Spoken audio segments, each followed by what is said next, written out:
All right, Einstein students, let's go. Remember, Duke's up, and then every number you say, you're rolling up a different factor. We're going to practice rolling our 8's.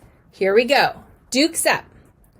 Einstein students, good as gold. Let me hear your 8's roll. 8, 16, 24, 32, 40, with a 40 down here and a 40 up there. 48, 56, 64, 72, 80, with an 80 down here and an 80 up there. 88, 96.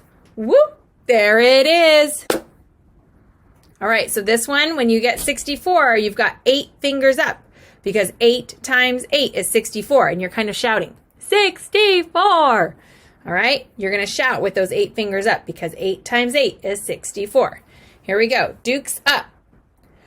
Einstein students, good as gold. Let me hear your 8's roll. 8, 16, 24, 32, 40, with a 40 down here and a 40 up there. 48, 56, 64, 72, 80, with an 80 down here and an 80 up there. 88, 96, whoop, there it is. All right, keep practicing. Good work.